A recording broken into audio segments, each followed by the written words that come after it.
Blood Quantum is a zombie movie that is quite new that I wanted to check out. It has a really unique premise. It takes place in a Aboriginal reserve of Red Crow, and a zombie outbreak happens. The dead come back to life. They start tearing up the town. Mainly we're focusing on Trailer. He is a county sheriff, and his family. He's got two sons that are kind of mess-ups. They're always hanging out in another part of town and causing trouble out of his jurisdiction, and he's got his wife and everything. However, the dead come back to life, and it's all absolute chaos. I really liked some of the aesthetics of this movie, but overall the movie was a giant disappointment. For starters, I really liked the music. It had a very synth kind of cool retro sound, and the production design was really great for the post-apocalyptic stuff, and the gore. The zombie effects are pretty cool, pretty solid. However, that's where the good stuff ends. The movie has a lot of faults, stiff acting from the beginning, and basically no story. There really isn't much of a story.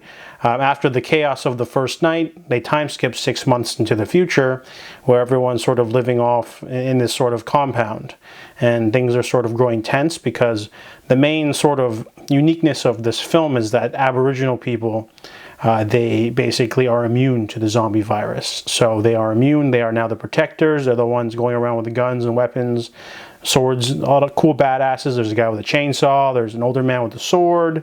And however, one of the sons is not content with having to protect all of the white people because, you know, they're taking time bombs. They don't have a very good, system of letting in people, other survivors. They keep adding mouths to feed, but they're not getting new resources, and there's some discontent. But however, the movie kind of dances around whatever themes it wants to have. You know, there should be themes of divide between race, social commentary about certain things, but the movie kind of is afraid. It doesn't have the balls to like use that for a really unique take on the zombie movie.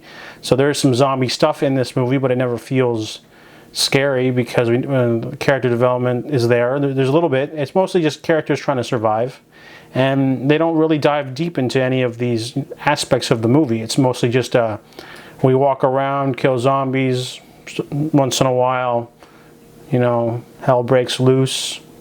It wasn't on a budget problem or anything. It just, the movie didn't feel like it had a goal or anything. Like, not just in terms of social commentary and themes, but like the characters literally in the movie don't have a goal. Like, they're literally just like surviving, and they don't have an escape plan or anything. They don't have like a, you know, they don't have any, they have a goal.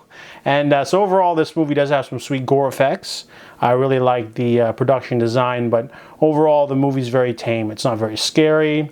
It just has some good music, and it looks good. But overall, it could have used some better story, better, yeah, pretty much the story. You know, I'm watching a zombie movie, but I still want to watch characters. I still want to root for them, you know.